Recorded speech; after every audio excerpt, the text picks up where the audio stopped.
இதை நான் சொல்ல ரொம்ப டைம் எடுத்துட்டேன். ஆனால் இப்போ சொல்லணும்னு தோணுது. சொசைட்டியில் ரூல்ஸ் எல்லாம் பொண்ணுக்கு மட்டும்தான், பையனுக்கு வெறும் எக்ஸ்கியூஸ் மட்டும். அவள் எவ்வளோ பெரிய தப்பு பண்ணாலும் அந்த எக்ஸ்கியூஸ் அலோவ் பண்ணுறதே பெண்கள் தான்.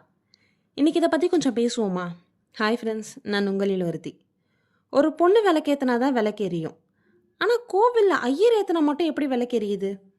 பொண்ணு சீக்கிரமாக எழுந்தால் தான் ஃபேமிலிக்கு நல்லது நடக்கும்னு சொல்லுவாங்க. ஏன் பையன் சீக்கிரமாக எழுந்தால் நல்லது நடக்காமல் போயிடுமா? பொண்ணு தாலி போட்டுக்கணும், மெட்டி போட்டுக்கணும், பொட்டு வச்சுக்கணும், அப்போ தான் அவன் ஹஸ்பண்ட் நல்லா இருப்பான்னு சொல்கிறாங்க. ஆனால் இதெல்லாம் பையன் ஃபாலோ பண்ணலை. ஸ்டில் அவனுக்கும் எதுவும் ஆகலை, இதெல்லாம் ஃபாலோ பண்ணுற நமக்கும் எதுவும் ஆகலை. சொசைட்டியில் பொண்ணு மேலே நிறைய ரூல்ஸ், பையன் மேலே எக்ஸ்கியூஸ். ஆனால் ஸ்டில் பொண்ணு தான் ப்ளேம். அந்த பையனுக்கு அவன் ஒய்ஃப் செத்துட்ட உடனே நெக்ஸ்ட் மேரேஜ் பண்ணிக்கிறான். கேட்டால் அவன் பேபியை பார்த்துக்கணும். அவனுக்கு அதை சொல்ல கொஞ்சம் கூட ஷேம் இல்லை. இதுவே அந்த பொண்ணு செகண்ட் மேரேஜ் பண்ணணும்னு ஒரு டிசிஷன் எடுத்தால் அந்த பொண்ணை இந்த சொசைட்டி எவ்வளோ அசிங்கப்படுத்த முடியுமோ அவ்வளோ அசிங்கப்படுத்துது. அவள் லைஃப்பில் இருக்க ஸ்ட்ரகிள்ஸ் அண்ட் பேட்டில்ஸ் என்ன அப்படிங்கிறது அவளுக்கு மட்டும்தான் தெரியும்.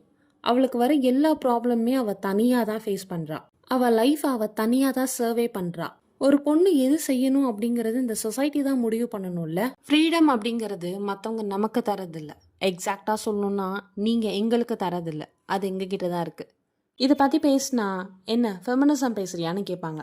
ஆமாம், ஃபெமினிசம் தான் பேசுகிறோம். பிகாஸ் எங்களுக்கு பகுத்தறிவு இருக்குது.